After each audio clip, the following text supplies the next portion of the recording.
Bill, welcome back to the island. Well, thank you, Sandy. It's so many friendly faces out here. I mean, this is a great Have you crowd. met some of these people? I think I met one or two of them once or twice. No, it's awesome, and you know, there's no place, as you know, anywhere in the country that has something like this. It's really special. I love it, especially when we get automotive executives on Mackinac Island. Yes. Yeah, we're not talking about flying cars or autonomous cars. We're talking about scraping our shoes. Yeah, but horsepower. Exactly. But horsepower. Horsepower is true, yeah. Well, listen, you've been so great to the chamber and to the conference, and we just love having you up here. So thanks for spending a few minutes with us on stage. Sure. So I want to talk to you about really two things, but wherever the conversation takes us. I want to talk to you about heritage, and I want to talk to you about next generation mobility. So kind of both ends of the stage. Yep. So question one, your great-great-grandfather. Just one. Just great. Just great. just great-great-grandfather. Okay. 112 years ago, founded Ford Motor Company. Mm-hmm. When I listen to you and when I listen to the other executives at the company, I'm always struck at how Henry Ford's vision and values are still resonant in Ford Motor Company today. So how do you, as the executive chairman of this great worldwide institution, take 112-year-old values and make them relevant to today's 21st century global marketplace? Well, because the values are really timeless. I mean, look, my great-grandfather, just one great, wanted to... We all think he's great. So he wanted to make people's lives better, and that expressed itself in a variety of ways: the $5 a day wage, the profit sharing, obviously the Model T, which was affordable to the average person. And so I feel like it's my mission to keep reinterpreting, you know, what does it mean to make people's lives better today and ultimately tomorrow? And so that's pretty timeless. And we have a really strong culture at Ford, which I love. And I think it really came out during the darkest days of 07, 08, 09. Our employees simply wouldn't let us fail. And everywhere I went, the employees would come up to me and they'd say to me, "Hey, Bill, we can do this. Don't give up." And I'm thinking, wait a minute. Usually those messages are top down, and they're all coming to me. And it really reinforced to me how strong our culture and how good our culture really is. You know, we are a big company, but we're still a family company. And yes, it's my family, but it's all the extended family. And it really is how we treat each other, too. One of the things that I love is when we have new hires, I always meet with the new hire groups. A lot of those new hires come from other companies. And they always say, you know, it's really different here. People seem to really care about each other, and it does feel like a family. And that's a value that I very much want to keep alive. So when I look at Ford, you have created this thoroughly modern, successful 21st century company that's kicking butt in the marketplace, yet you're still adhering to these values that were established 112 years ago. So the way I look at it is that you have created a new future while honoring your past, right? Well, actually, I don't think you can create a future if you don't know who you are. And you know, to us, it's really important that we have a sense of grounding. And you know, I spent a lot of time in Silicon Valley, and you know, and there's the energy and the creativity and the ideas are fantastic. But one of the things that I realized is that most of those companies don't have a culture. And as a result, the second the next new idea or the next cool thing comes along, people just pack up and go. And I think that, you know, that's fine if that's what you want. But I think a company needs stability, it needs continuity, and it needs to know who it is. And it needs to provide a reason to work beyond a paycheck. You have to believe you're belonging to something that is worthwhile. And if you get back to what I said a minute ago about making people's lives better, if our employees really believe that, and I believe that they do think that's right, then it's not just about them and their paycheck. Obviously, that will always be important, but it's not the only thing. And so one of the things, so, you know, as I spent all these, you know, trips out to Silicon Valley over the last 10 years, you know, I was on the board of eBay for 10 years. and I would go around and visit the Valley companies, yeah, there's a lot we can learn from them. But frankly, I think there's a lot they can learn from a company like ours about the value of a culture. Because as I say, out there, it feels like a bunch of gypsies. Are there lessons that from the Ford experience of honoring its past while creating a new future that you can translate to the state of Michigan? Because Michigan's kind of in the same boat. We're trying to create a new path for ourselves as a state, but we want to honor our past. Well, there's no question. I mean, you have to ask yourself, what are our core values here? And I think our core value, one of is hard work, but also we know how to make things. And we know how to make things that last here. And so, you know, whatever, so the ideas don't have to be generated in Michigan. It'd be great if they were. But ultimately, we can be the place where those great ideas come to life, and we can make them here. So I think, you know, as we think about, and I guess we'll get into the future of transportation mobility and kind of how that's going to change radically.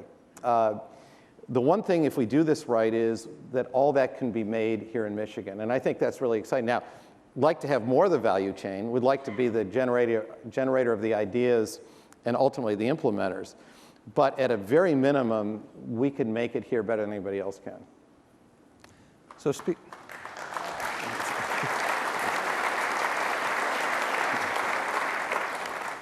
speaking of heritage, 2015 has been a really big year for Ford Motor Company when it comes to bringing back some iconic nameplates from your incredible stable of names. And I'm referring to the Continental and the Ford GT.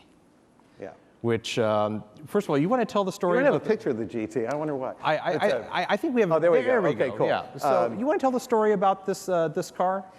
Well, I don't want to, yeah, I'll do it briefly because a lot of people here probably know it, but what was interesting about this car is that literally we kept it a secret. And to keep secrets in an auto company in a town like Detroit, it's pretty hard. So much so that we actually, the only way to get in the room was, you know, no high-tech pad or swipe card. You had to have a physical key because there were only 5 of them. And we really kept it secret, but we wanted to do this to honor our heritage, but also to show, you know, what lightweighting, what carbon fiber, what high-strength materials can do. And we wanted to make sure that it wasn't just a very cool supercar, but a lot of these things could be replicated then into other products and into production. So that was very fun. And the Continental really is, you know, goes all the way back to my grandfather, Edsel Ford.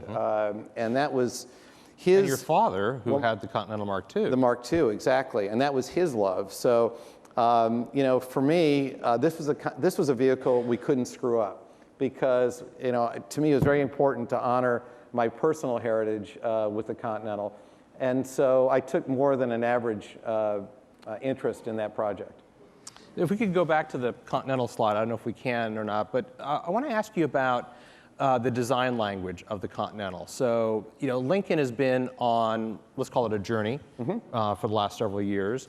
And the Z, the MKZ, the MKC, the new MKX, which is about to hit the road, has had a very bold, very successful design language that has been very, very well received by everyone.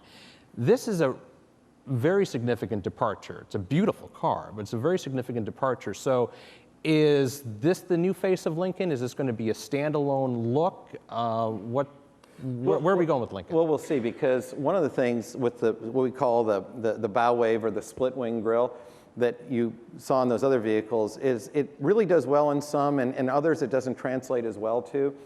And when we started thinking about the Continental, you know, we first tried to make that look work, and it never worked. It never looked right.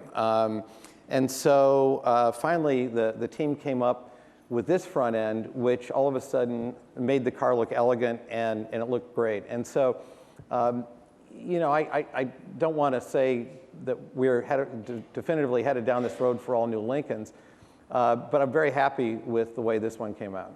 Very cool. Well, good luck with that.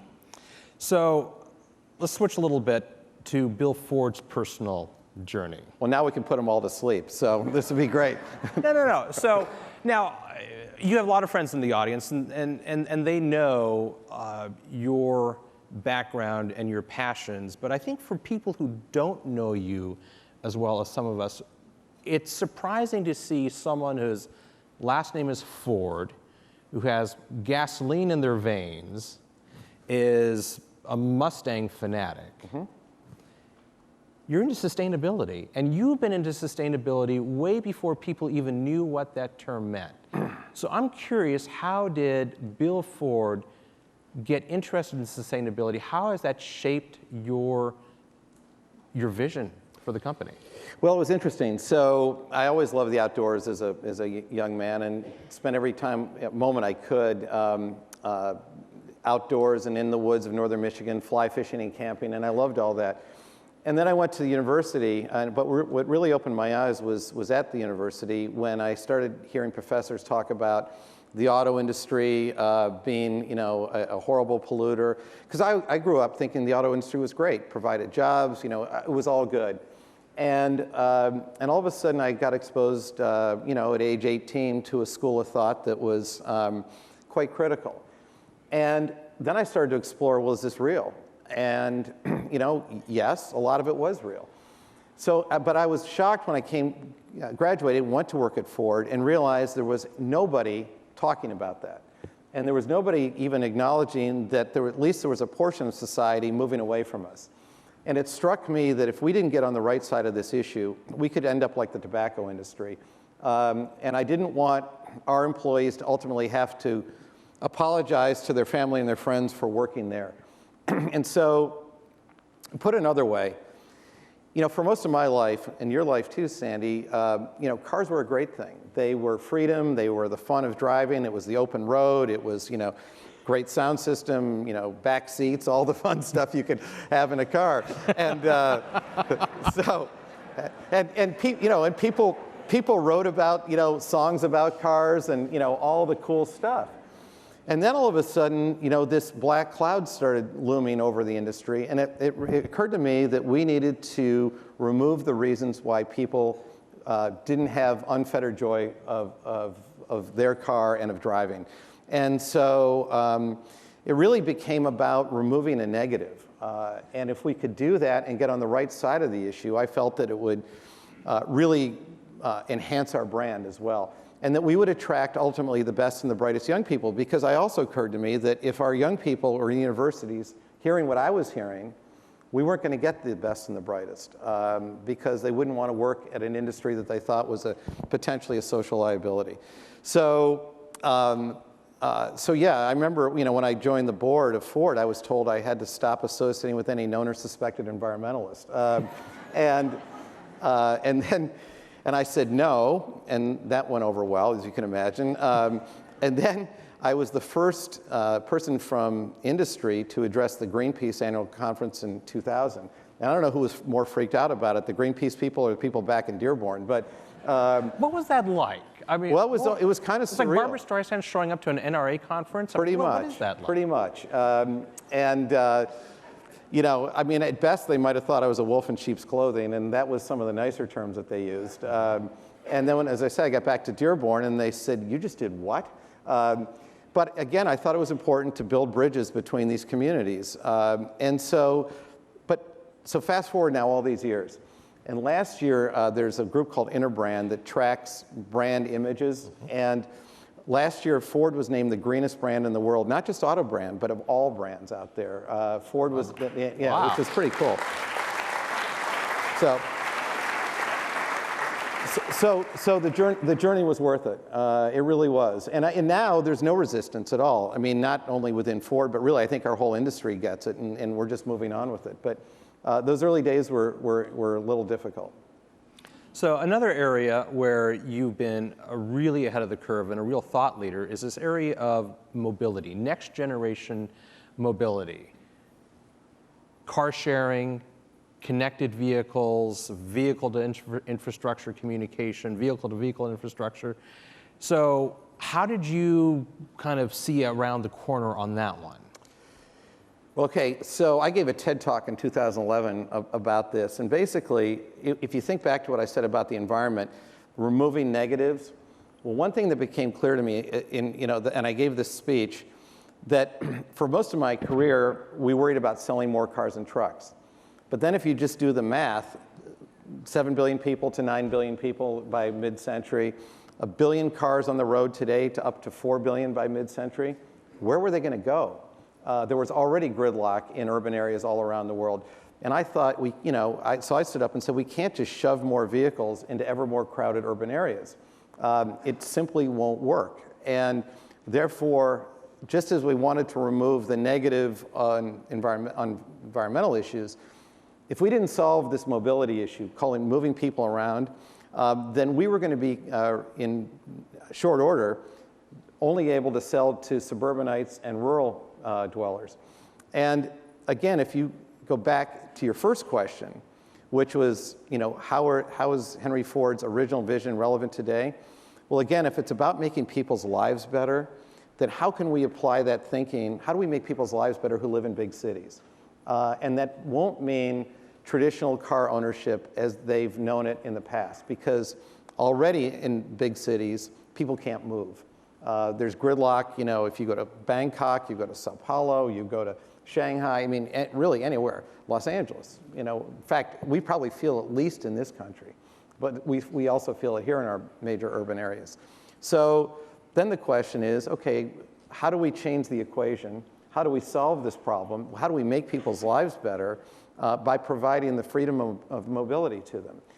And I talked about that in 2011, and I remember the reaction I got was a little similar to my environmental early days. Wait, you're talking about selling fewer vehicles? My point is, look, this is going to happen with or without us, and I'd like to have it happen with us in a leadership position. So it is going to change dramatically. I think it's going to be very cool. And in fact, for the state of Michigan, I look back at the period from the founding of Ford Motor Company in 1903 to about the Great Depression, and the level of innovation, the capital inflow, the entrepreneur activity that happened in this region was unprecedented anywhere in the world, and it really set us up for a standard of living that lasted about 70 years. It was incredible. I actually think we're about to enter that same phase again in this state, where we are going to have tremendous innovation, you could call it disruption, entrepreneurial activity, big inflows of capital, if we do this right. And so I think this is super exciting, and rather than be threatened by it, I think it's an amazing opportunity. So talk to us, so that's a little bit about your kind of journey in mobility. Right. Tell us about the company's journey. So those first early days, I can imagine would have been, I'm sorry, you want cars to drive themselves, you want cars, right. You want to sell fewer cars. Tell us how the company's evolving. It's interesting. Within the company, there was basically general agreement. Now, granted, 2011, we're still fighting our way out of dark days. So, I think there was a general recognition, yes, this is true, but also, hey, we've got to work today to solve today's issues, also true. So, but, there's been almost no resistance within the management group. In fact, they completely get it. And we understand now that we're in a time of great change and that we need to be very thoughtful, figure out, what's our point of view on this change? Where can we lead? Where do we play? Where do we not play? Who do we partner with? What is the business model going to look like? Is it going to be more service, more software, less hardware? All those kinds of things that we are working our way through. But and the tricky part, Sandy, is going to be 99% of our company's got to be working on today. They've got to launch products today with great quality. They have to deliver the fantastic products, service them well, and finance them well. But there has to be an element in the company, and there is, that is thinking about how we get to this future. And what does urban mobility look like, and how do we help lead in that? And so we're really almost on a parallel path. And Mark Fields and I talk about this a lot. What is the appropriate level of distraction for our company? Because the one thing we can't have is everybody focused on all this mobility, and we've got today's task at hand. And so it's actually a very exciting time. So what is the future going to look like? So I know you just said you really don't know, but if you had to guess, what what does the car of the future look like, and how are people going to buy, or maybe buy is the wrong word, how are we going to use transportation? Well, it's going to fragment. First of all, urban mobility, I think, will look very different than today. I think when you get outside the cities, it will look pretty similar in many respects to today. So you're almost going to have a bifurcation of the transportation market. And in cities, you're not going to have, there's not going to be a silver bullet. There are going to be lots of different options. But one thing is, I think all forms of transportation are going to have to be linked together on a network and all talking to each other. So if you as a customer want to travel from point A in New York City, if you're uptown, you want to go downtown, you might have an option of taking a subway, a bicycle, walking, a bus, but all those forms of transport need to be in conversation with each other so that people can move in the best and optimized fashion.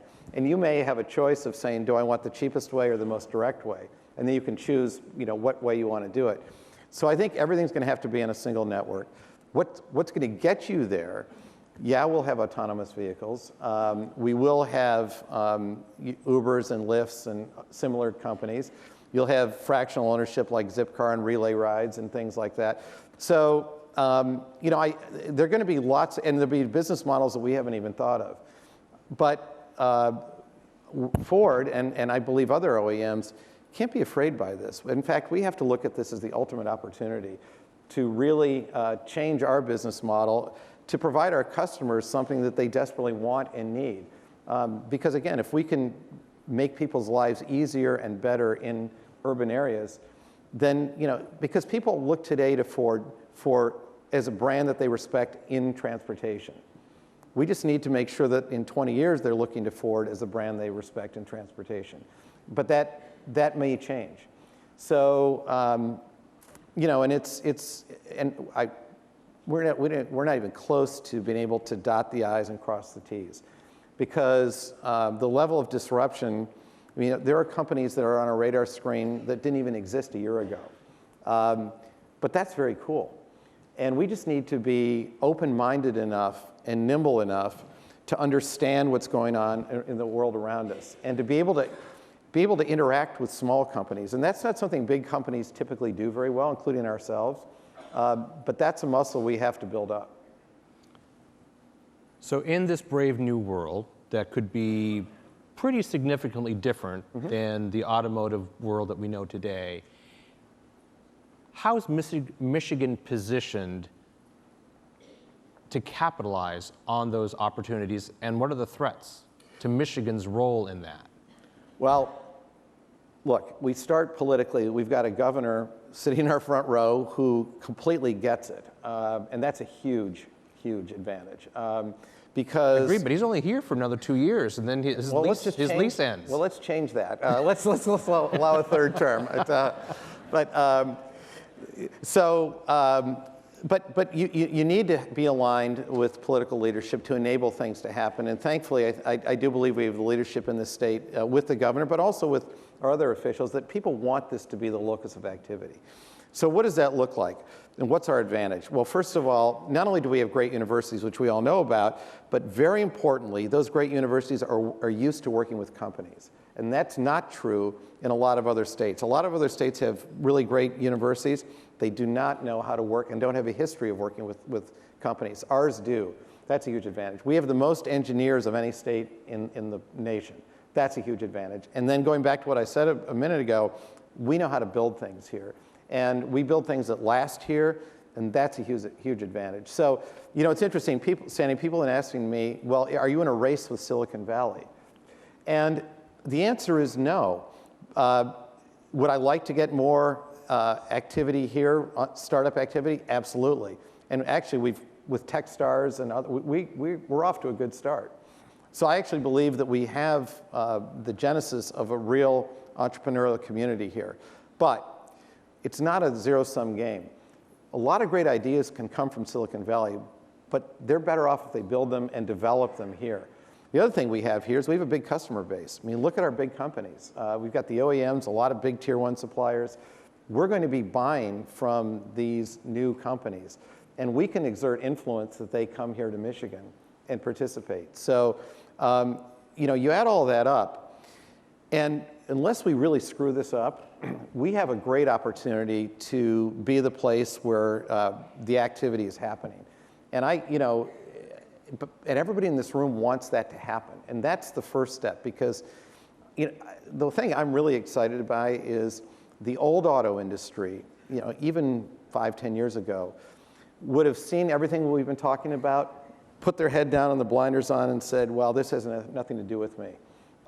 And we would have missed an opportunity. I think today's auto industry, maybe it's because we came out of the horrible downturn, maybe it's a change in leadership, but I think there's a very different attitude throughout the entire industry, not just at Ford, but in the whole industry, about creating a very different future.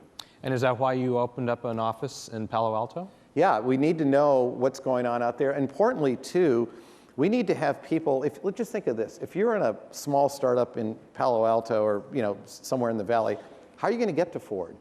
Who's going to take your call? So not only is it us knowing what's going on out there, it's them having an entree point into Ford. So it works both ways. Very cool. It is cool. Bill, this has been absolutely great. Before I end, I've got to thank you. You and your company have been absolutely great supporting something that's very close to my heart, the Henry Ford Health System's Get Your Heart Racing program. And you are giving us a Ford Mustang GT 350R to auction off. So you want to say a little bit about the G50, the 350R? I drove one up here, and very quickly. I think I made it in about an hour. I figure if the police were chasing me, I could outrun them. But it's a blast. It's really fun to drive, and it's as good as it gets. When your staff said you flew, I didn't mean that was a theoretical. No. I drove that, and yes, I was flying, but it's really, really cool. We introduced that as the auto show this year, and I assume you're going to be the high bidder. You don't know what they pay me. Well, I'm hoping it goes for a lot more than I can afford. Well, no, I think you need to mortgage everything and go get it. Believe me, it's worth it. No, but you can help me get an employee discount on a GT convertible. A GT convertible? Yeah. You're talking about the... No, the Mustang GT. Oh, the Mustang GT, okay. Yeah, I'm going to have you sign the owner's manual. All right, fair enough. Phil, thank you so much. Sandy, for this. thank you. This has been great. Thanks so much.